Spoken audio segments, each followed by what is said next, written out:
ትንቅንቅ ክፍል 10 ልብ አንጠልጣይ ታሪክ። ደራሲ ሶልቤክ፣ ተራኪ ሶፊያ ዩሱፍ። ይህንና መሰል የፍቅር ታሪኮችን ለማግኘት ቻናላችንን ሰብስክራይብ ያድርጉ። መልካም ቆይታ። ባለቤቱ ዛሬ ማታ ይገባሉ። እሳቸውን አግኝታችሁ ብትጠይቋቸው ጥሩ ነው። ኃላፊነታቸውን ተረክበሽ ወንበራቸው ላይ እስከተቀጠርሽ ድረስ ለእሳቸው የሚመጣ ማንኛውም ነገር ይመለከትሻል። እሺ፣ ለማንኛውም የዛን ቀን በሽያጭ መልክ የወጡ ዕቃዎችን መመዝገቢያ ሰነድ መመልከት እንፈልጋለን። ይቻላል ብላ ከወንበሯ ተነስታ ከኮሪደሩ ጥግ ከተቀመጠው አነስ ያለ ኮመዲኖ ውስጥ ተለቅ ያለ መዝገብ ይዛ መጣ። ፊት ለፊታቸው ያለው ጠረጴዛ ላይ አስቀምጣ፣ ይሄው የምንመዘግበው በዚህ መልኩ ነው። የከሳሹም የሽያጭ ሁኔታ በዚህ መዝገብ ውስጥ መስፈር ነበረበት። ግን እንዴት እንደሆነ ባላወቅነው መንገድ እዚህ መዝገብ ውስጥ ፋይሉ የለም። ማለት ምን ማለት ነው የለም ማለት ብሎ አንደኛው መርማሪ አፈጠጠባት። ለኛም አዲስ ነገር ሆኖብናል። በተሸጡት ደረሰኞች አማካኝነት ማታ ስራችንን ከጨረስን በኋላ የካርድ ቁጥራቸውን እስከ ገዙት የዕቃ አይነት በተጨማሪም ዕቃውን እንድናስረክብ የተመዘገቡ ግለሰቦችን የያዘው የተመዘገበበት ትልቅ የቤት ቁጥር፣ አድራሻ፣ ስልክና መሰል ለስራው የሚጠቅሙ መረጃዎችን እኔና አብራኝ የምትሰራው የስራ ባልደረባይ ምህረት አንድ ላይ ሆነን የምንመዘግበው። ግን የተባለው ግለሰብ እዚህ መዝገብ ውስጥ የለም እና ዕቃውን ትርሲት የተባለችው ግለሰብ ስለመውሰዷ ማስረጃችሁ ምንድን ነው? እንደነገርኩ የመጀመሪያ ጊዜ ግዥ ሲፈጽሙ የሚመዘገበው ኮምፒውተር ላይ ነው። ያንን የምሰራው እኔ ነኝ። በተባለው ቀን ኮምፒውተሩ ላይ የተመዘገበችው ትርሲት የተባለችው ግለሰብ ናት። በእርግጥ መረከቧን የሚያረጋግጥ ፊርማ ያረፈበት ወረቀት ከዚህ መዝገብ ጋር መገናኘት ነበረበት። ግን ወረቀቱም ይሁን መዝገቡ ላይ ዕቃ ስለ መግዛታቸው የሚያሳውቀን መረጃ አላገኘንም። ለከሳሽ የተሸጠለት አይነት ዕቃ አሁን ላይ እዚህ አለ መመልከት ከቻልን፣ አይ የለም። መርማሪ አቶ ኃይሉ ዕቃውን መሸጡ ለኛም ግርም ተፈጥሮብን ነበር። ከጓደኛው በቅያሪ መልክ የመጣ ታሪካዊ ዕቃ ነው።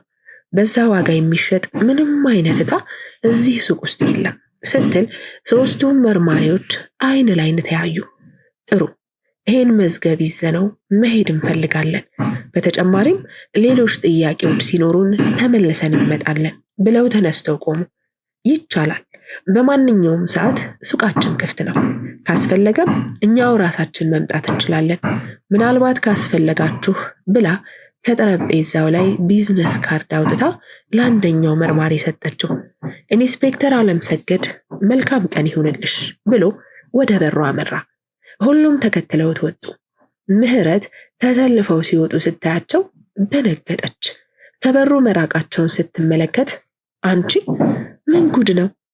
ተይኝ እስኪ ሽንቴ እንዴት እንደወጠረኝ፣ ቆይ መጣሁ ብላ ወደ መጸዳጃ ቤት ሮጠች።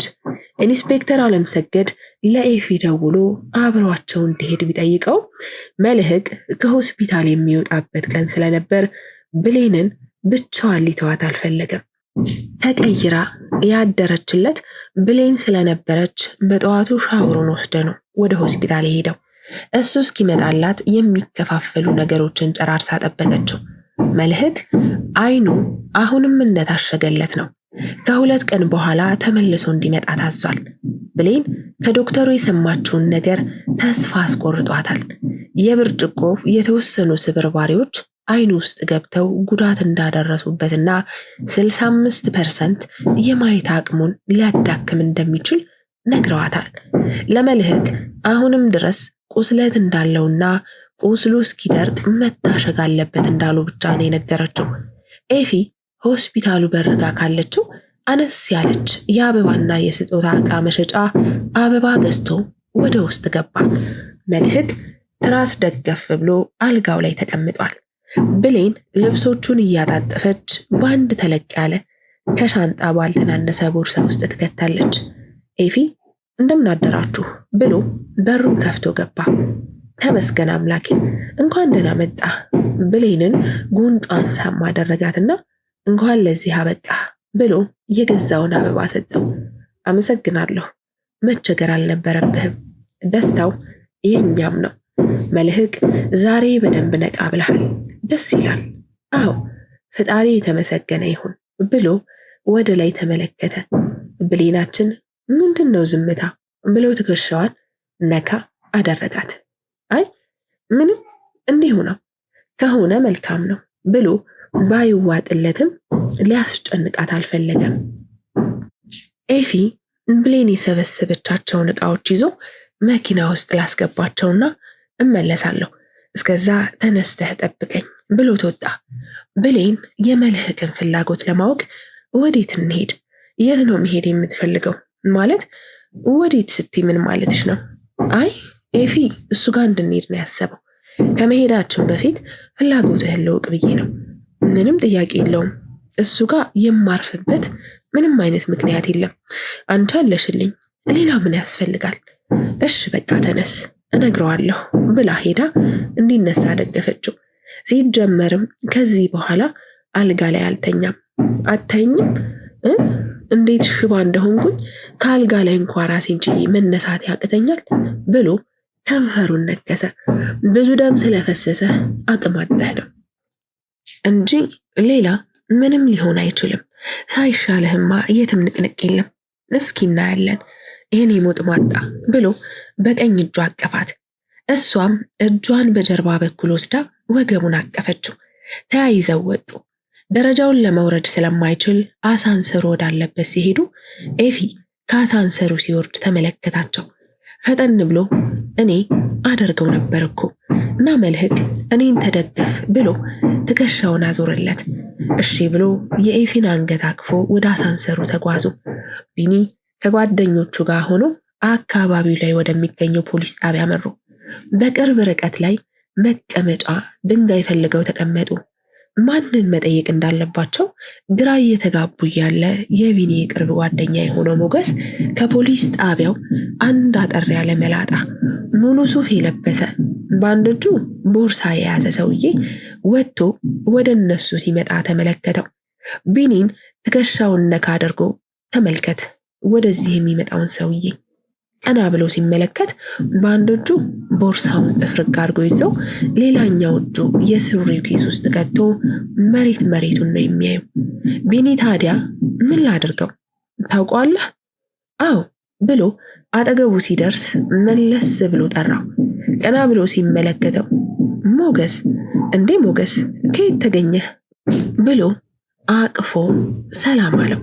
ከጓደኛዬ ጋር ዞር ዞር እንበል ብለን ወጠን ነው፣ ተዋወቁ ቢኒያም ይባላል ብሎ ወደ ቢኒ ጠቆመው።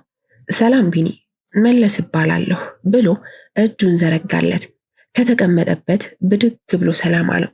ሞገስ አስከትሎ ቦታ ቀየርሽ እንዴ አለ ፀጉሩን እየጠቀለለ። ምን የኛ ስራ ውስን ቦታ አለው ብለህ ነው? ወደ ተገኘበት ነው የምንዘምተው።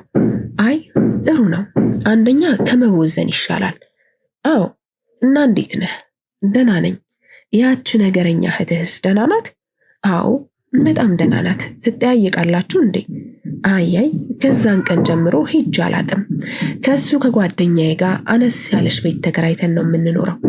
ይሻላል ባክህ። እና ስራ አልጀመርክም እንዴ? የፀጉር ሙያ እየተማርኩኝ ነው። እሱን ስጨርስ ወደ ማስዋቡ ለመግባት ነው ሐሳቤ። አሪፍ፣ እየተንደረደርሽ ነው። በቃ ሲከፈት አጩሂልኝ፣ ለምርቃት እመጣለሁ። ስልክህ እኮ ጠፍቶብኛል፣ እስኪ ስጠኝ ብሎ ስልኩን ከኪሱ አውጥቶ መጻፍ ጀመረ። ቢኒያም የት እንደሚያውቀው ለማወቅ ጓጉቷል። አሁን ስለመጡበት ጉዳይ ይጠይቀዋል እያለ ሲጠባበቅ በቃ እንደዋወል ተባብለው ተለያዩ። ቢኒ በስጨት ብሎ ያመሃል እንዴ? ሳትጠይቀው እኮ ሄደ። ምን ብዬ ነው የምጠይቀው? እዚህ እንደሚሰራ እንኳ ዛሬ ነው ያወቅኩት። ሲቀጥል ቋሚ ሰራተኛ አይደለም፣ ጠበቃ ነው። በየቦታው እየተዟዟረ ነው የሚሰራው። ቢሆንም ልታማክረው ትችል ነበር። የማይገኝ እድል ነው ያስመለጥከኝ ብሎ ከተቀመጠበት ድንጋይ ተነስቶ ሄደ። እንዴ ቢኒ ጠብቀኝ እንጂ ምን እየሆንክ ነው? ቆይ ልንገርህ ብሎ ተከተለው። ሞጌ ብቻዬን መሆን ነው የምፈልገው፣ ተወኝ ብሎ ጮኸበት። አልተውህም፣ ስማኝ፣ አሁንም ቢሆን ደግመን ልናገኘው እንችላለን። ግን ሰውየው የዋዛ አይደለም። አሁን ሄደህ ስምህ ማን ነው ብትለው መጀመሪያ እንደራደር ነው የሚልህ። ያለ ገንዘብ ዝንብ ፊት ላይ ቢያርፍ እንኳ እሽ ብሎ አያባርርልህም። ስለዚህ ተረጋግተን ቁጭ ብለን ማድረግ ስላለብን ነገር እንነጋገር። እህትህ እዛ ተጨንቃለች። በዚህ ደግሞ እህቶችህ የት እንደገቡ ምንም አይታወቅም። ቁጭ ብሎ ማሰላሰሉ ምንም አይፈይድም። ይልቅና እዚህ ሻይ ቡና እያልን እንነጋገር ብሎ አቅራቢያቸው ወዳለው አንድ ካፌ ገቡ። ሚኪ መልህቅ ዛሬ ወደ ቤቱ እንደሚገባ ስለሰማ ብሌን ጋር ደወለላት። እንዴት ነሽልኝ እኔ ውሻ? አለሁልህ አጎቴ፣ ደህና ነኝ። እንደጠየቅሽኝ አጎቴ ደግሞ ታውቅ የለ ያለሁበት ሁኔታ ስቀልድ ነው የኔው። አሁን የት ናችሁ? ወደ ቤት እየሄድን ነው። ምን ነው ዘገያችሁ? በሰላም ውስጥ ሂሳብ ስንዘጋ አቆይተውን ነው። አትመጣም እንዴ? የት ነው የሚያርፈው? ራሱ ጋር ነው ለመሆን የፈለገው። ለምን ኤፊ ጋ አይሻልም ነበር ብለን ነበር። ያው ታውቀው የለ ከደረቀ ደረቀ ነው። እሱስ ምንም አይሆንም። ያው ላንቺ ብለን ነበር አጎቴ። አሁን እኮ ባሌ ነው የእሱ ችግር ችግሬ፣ ህመሙ ህመሜ ነው ስትል ዞሮ ተመለከታት። ሄዳ ትከሻው ላይ ጋደም አለች። አስጠግቶ አቀፋትና ፀጉሯን ሳማት። ምንም ቢሆን አይከብደኝም ነው? አዎ ተግባብተናል አጎቴ። ጥሩ በቃ ወደኋላ ብቅ እላለሁ። ሁለቱንም ሰላም በይልኝ እሺ? እሺ አጎቴ እልልሃለሁ። እስክንገናኝ ቻው ብላ ስልኩን ከመዝጋቷ እየነዳሁ ያለሁት እኮ ወደኛ ቤት ነው። ምን ስትይ ነው የሰማሁሽ? መልህቅ ወደ ራሱ ቤት ነው መሄድ የሚፈልገው። አዎ የእናትና የአባቴ ቤት ናፍቆኛል። ወደ ራሴ ቤት ውሰደኝ። አትቀልድ። ብሌን ብቻዋን ልትንከባከባህ አትችልም። የማይመስል ነገር አታውራ። መብቴንማ አትጋፋኝ። እዛም ሄድኩኝ እዚህ ሚስቴ ከጎን ያለች። ሕፃን አይደለሁም እኮ። እንደውም እንደ በሽተኛ እያያችሁኝ እንድትጨነቁ አልፈልግም ብሎ ያደረገውን ጋቢ አውልቆ ብሌን ላይ ወረወረው።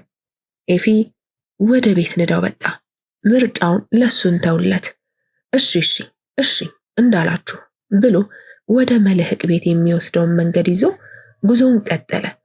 በቃ ከዚህ በኋላ ወደ ስራዬ መመለስ እፈልጋለሁ። እንደ በሽተኛ እየቆጠራችሁኝ ኃላፊነት እንዲሰማችሁ ማድረግ አልፈልግም። አንድ አይኔ ቢሸፈንም ሌላ አንድ አይን አለኝ። በሱ ማየት እችላለሁ። ለምንድን ነው ነገሮች እኛ ላይ ሲከሰቱ አዲስ የሚሆኑብን? መልህቅ በቃ ይሄው ወደ ፈለክበት ቦታ እየሄድን ነው። የማያስቆጣ ነገር እያስቆጣህ ነው ያለው። እቆጣለሁ። አንቺም ከነገ ጀምረሽ ወደ ስራሽ መሄድ አለብሽ። ኤፊ በፊት ለፊት መስታወቱ በኩል እየተመለከተው ሁኔታው ቢያናድደውም ምንም ማለት አልፈለገም። የባሰ ነገር ተፈጥሮ ብሌን ከምትጨነቅ ብሎ ንዴቱን ቻል አድርጎ ጉዞውን ቀጠለ። ሞገስና ቢኒ ማኪያቶ አዘው እየተጨዋወቱ ነው። ሰውየው እሳት የላሰ ጠበቃ ነው። በራስ መተማመኑ በጣም ነው የሚገርመኝ። ምንም አይነት ነገር እሱ ይዞት በሽንፈት የተመለሰበት የክስ አይነት የለም። ምኑን ከምን አድርጎ እንደሚያሳምናቸው ግራ ነው የሚገባው። አየህ የምታውቀኝ ይመስልሃል እንጂ አታውቀኝም። የሰው ልጅ ያልተገለጠ መጽሐፍ ነው። እኔን ሽፋኔን እንጂ ውስጤን አታውቀኝም። በእርግጥ አሁን ስለምነግርህ ጉዳይ ለማንም ከዚህ በፊት ትንፍሽ ብዬው አላቅም። ለዓመታት በታማኝነት እንደ ወንድምም እንደ ጓደኛም አብረኸኝ ያለኸው አንተ ነህ። ዛሬ ባገኘነው ሰው ምክንያት ያጣሁት ብዙ ነገር አለ። ቤተሰቤን፣ ቤቴን፣ ማንነቴን አጥቻለሁ። ግን ሁሌም በህይወት ውጣ ውረድ ውስጥ ስትኖር ምን ጊዜም ሰዎች ላይ ክፉ አታድርግ። ከመለስ ጋር በአጋጣሚ ነው የተዋወቅነው። እኔ ፎርጅድ ሰነዶችን አስመስዬ በመስራት በጣም የታወቅኩ ሰው ነበርኩኝ። መለስ ደግሞ በሙያው የሚገጥሙት ብዙ አይነት ችግሮች ሲከሰቱ እንደ መፍትሄ የሚቆጥረኝ እኔን ነው። ያሻውን ነገር በፈለገው ፎርማት ሰርቼ ያስረክበዋለሁ። ሁሌም በድል ነው የሚመልሰው። ታዲያ ይህ ሰው በአንድ አጋጣሚ እኔ ባላወቅኩበት መንገድ ቤተሰቤ መሃል ገባ። ነፍሷን ይማረውና ታላቅ እህቴ ሐና እንኖርበት የነበረውን ቤት በአባታችን ስም ስለነበር እሱ ሲሞት ወደኛ ለማዞር ደፋ ቀና በምትልበት ጊዜ ከቤታችን አጠገብ ያለው ባለሀብት ካርታው ላይ የሌለውን የመሬት ይዞ አለኝ ለኔ ነው የሚገባው ሲል ከእህቴ ጋር ፍርድ ቤት ቆሙ። ባለሀብቱ የተሻለ አማራጭ ለመመለስ ቢያቀርብለትም የኔን ቤተሰብ በገንዘብ አላወጣቸውም ነበር። ከባለሀብቱ የቀረበለትን ሐሳብ አሻፈረኝ ብሎ ከእህቴ ጋር ድርድር ውስጥ ገባ። እህቴም የነበራት የመጨረሻ አማራጭ በመለስ ሐሳብ መስማማት ነበረ። የባለሀብቱ ማስረጃ ፎርጅድ ስለመሆኑ መረጃዎች አሰባስቦ የእህቴን መሬት አስመለሰላት። ባለሀብቱ በሐሰተኛ ሰነድ ማቅረብ ወንጀል ተከሶ 5 ዓመት ከ2 ወር ተፈረደበት። በሁኔታው የተበሳጨው ባለሀብት እህቴን በተቀጣሪ ነፍስ በላዎች ነጠቀኝ። የእሷ ታናሽ የሆነችው እህቴ ዝናሽ አሁንም ድረስ መለስ ገንዘቡን ስላልሰጠችው ገሏታል ብላ ታስባለች። በተደጋጋሚ ቢጠይቃትም ይባስ እየሰደበችና እየዛተች ስልኩን ትዘጋበት ጀመር። ወይ ከባለ ሀብቱ ወይ ካህና ገንዘብ ሳይሆን የቀረው መለስ ጉዳዩ ከአቅሙ በላይ ሲሆንበት እንደ አማላጅ እኔን አማከረኝ። በሰዓቱ ስንት ወገኔ ላይ ሲፈጽም ምንም ሳይመስለኝ በፎርጅድ የተሳሳተ ሰነድ የስንቱን እውነት እንደቀበርኩኝ ታወቀኝ። ለካ በራሴ ደርስ ነው ሁሉም ጥሩም መጥፎም የሚሆነው ብዬ በራሴ ስራ አፈርኩኝ። ለዝናሽ ነገሩ የከፋ እንደሚሆንና ከዛ በፊት ግን የተባባሉትን ገንዘብ ሰጣው እንድትሸኘው ለመንኳት። በፍጹም ብላ ገገመች። ለእህቴ ገዳይ ገንዘብ ከምከፍል አስተኝተህ እረደኝ ብላ ቢላ ይዛ ፊት የቆመችብኝ። አማራጭ አጣሁ። በዛ ሰዓት ምንም አልነበረኝም። ሀና አላገባችም። ከኔ ጋር በዛች ቤት ውስጥ ነበር የምትኖረው። ዝናሽ ባለትዳር ነች። ባሏ አሪፍ የንግድ ሰው ነው። ስለ ጉዳዩ እስካሁን አያውቅም። እኔም ነገር ለማብረድ ቤቱ ተሽጦ ድርሻዬ እንዲሰጠኝ ጠየቅኩኝ። ተስማምተው ቤቱ ተሽጦ ድርሻዬ ተሰጠኝ። አሁን ላይ ባሏ የተንጣለለ ሆቴል ለመክፈት ዝግጅት ላይ ነው። እኔ ደግሞ በተሰጠኝ ገንዘብ የመለስን ዕዳ ሙሉ ለሙሉ ከፍዬ አሁን እኔ እናንተ የምንኖርበትን ትንሽ ባለ 1 ክፍል መኝታ ቤት ተከራየሁ። ጎን ለጎን ትምህርቴን እየተማርኩኝ ነው። ብቻ ደስተኛ ነኝ። ምንም ቢሆን አንድ የቀረችው እህቴን አትርፌያለሁ። ባደረኩት ተግባር ተበሳጭታ ዘግታኛለች። ግን መኖሯ ብቻ ያስደስተኛል። ሌላ ቦታ መሬት ገዝተው ሆቴል ሊከፍቱ መሆኑን ስሰማ በጣም ነው የተደሰትኩት። ከመለስ ጋር ግን ያንን ገንዘቡን አፍንጫው ላይ ወርውሬለት ከተለያየን በኋላ ዛሬ ገና ስንገናኝ ብሎ ማኪያቶ ፉት አደረገ። በጣም የሚገርም ታሪክ ነው ሞጌ። አዎ አልፎ አልፎ ቤቷ ደጅ ቆሜ ስትወጣ ስትገባ አያታለሁ። ሌላው በጣም የሚገርምህ ነገር ደግሞ ያንን ሁሉ ዓመት በዛ አሳፋሪ ስራ ውስጥ እንደነበርኩኝ ከመለስና ከአንዳንድ እሱ ካስተዋወቀኝ ደንበኞቼ ውጪ ማንም አያውቅም ነበር። እህቴን አሳፍሬያታለሁ። በብዙ ነገር አስከፍቻታለሁ። ስራብ ያበላችኝ እሷ ናት። ስከፋ የምታጽናናኝ እሷ ነበረች። ዛሬ የተሻልኩኝ ሰው ሆኛለሁ። ህዝቤን በማገልገል ሰርቼ የምበላው እንጀራ ከምንም እንደሚበልጥ አስተምሮኝ አልፏል። ቢኒ በአግራሞት አይ ሰው ብሎ አገጩን በእጁ ደገፍ አደረገ። በውስጡ ብዙ ደስታና ሐዘን ተሸክሞ እንደሚሄድ ስታስበው ነው አይደል የገረመህ? በጣም እንጂ። እና ምን ይሻላል? ገኒ ስንቴ እንደደወለች ተመልከት ብሎ ስልኩን ከኪሱ አውጥቶ አሳየው። አሁን ላይ ያሰብኩት ሐሳብ ለስራ ማስጌጃ ብዬ ካስቀመጥኳት ገንዘብ ላይ የተወሰነ እንስጠውና ጉዳዩን ያጣራልን። እንደዛ የሚሻል ይመስለኛል። ቃላት የለኝም ሞጌ። አንተን ያወቅኩበት ቀን ከየትኛውም ቀን የበለጠ እየተባረከ ነበር ብሎ ፊቱን በደስታ ፈካ። ለኔም እንዳንተ አይነት ጓደኛ ስለሰጠኝ እድለኛ ነኝ። ሌላው ቢቀር አሁን ላይ ብቻዬን አይደለሁም። በል ተነስ እንውጣ፣ ሳይታወቀን መሸኮ ብሎ ሂሳብ ከፍሎ ተያይዘው ወጡ። ኃይሉ በቀጥታ ከአውሮፕላኑ እንደወረደ ብዙም ሳይርቅ ታክሲዎች ተሰልፈው የሚሳፈርላቸውን ሰው በጉጉት ይጠብቃሉ። ወደ አንዱ ባለላዳ ታክሲ ሄዶ ምንም ሳይለው ከኋላ ወንበር ላይ ገብቶ ተቀመጠ። ሹፌሩ በፊት ለፊት መስታወቱ በኩል ተመለከተውና እንኳን ደህና መጣህ። እሽ፣ ስለማይመለከተ ነገር አትዘባርቅ፣ ዝም ብለህ ንዳው። እሺ፣ ግን ወዴት ነውት? የማውቀው አሪፍ ሆቴል አለ፣ ብዙ አይርቅም። እዛ ላድርሶት? ትሰማኛለህ? ከዚህ በኋላ ሳልፈቅድልህ ብታወራ አንገትህን ቁርጪ በዚህ መስኮት ነው የምወረውርልህ። ንዳው አልኩህ፣ ንዳው ብሎ አፈጠጠበት። እኔ ምን ገዶኝ? ካሻውት ሌሊቱን ሙሉ ከላይ እስከታች አዲስ አበባን ካሻውትም የክልል ቦታዎችን አስጎበኝዎታለሁ ብሎ መኪናውን አስነስቶ ሄደ። ኃይሉ ፖሊሶቹ ሱቅ ድረስ መምጣታቸውን ስላወቀ በጣም ውስጡ ተረብሿል። አንዴ ጸጉሩ ሲለው ፊቱን ያሻሻል። ሹፌሩ የታክሲው ጸጥታ አልተመቸው። በመስታወቱ በኩል እየተመለከተው ሙዚቃ ልክፈት ፍሬንድ፣ ይደብርሃል አለው። መልስ የለም። ኧረ የዛሬው ደግሞ የባሰበት ነው ብሎ ዝም ብሎ ሙዚቃውን ከፈተው። ጂጂ እያቀነቀነች ነበረ። ኃይሉ በራሱ ሐሳብ ውስጥ ሆኖ በዝምታ ይጓዛል። አንድ ሆቴል ደጅ ላይ ሲደርሱ ፍሬንድ፣ እዚህ እንክብካቤያቸው አይጠገብም። ልክ አይደለሽም። አረፍ ብለሽ ነገ በተመቸሽ ሰዓት አጩሂልኝ። ከብርሃን ፍጥነት ባልተናነሰ ከችልልሻለሁ። አሁን 160 ብር ዱቅ አድርግና አንተም ዱቅ በል አለው። በግርም ሲመለከተው ቆይቶ ወደ ኪሱ ገብቶ የተባለውን ሂሳብ ከፍሎ ወረደ። ይመችህ አባቴ፣ ቀዝቃዛ ሻወር ውሰድበት። እሺ ይለቅሃል። ይቺ ቢዝነስ ካርዴ ናት። መደወል ይቻላል። የሥራ ሰው ነኝ። ሚስት የለኝ፣ ቤት የለኝ። እቺ ታክሲ ናት ቤተሰቤ። ለነገሩ ሚስት አግብቼ እንዳንተ መንገድ ላይ ፕሬዘንት ከማድረግ ታክሲ ትሻለኛለች ብሎ ጮክ ብሎ ሳቀበት። ፊቱ በንዴት ሲቀላ ተመለከተው።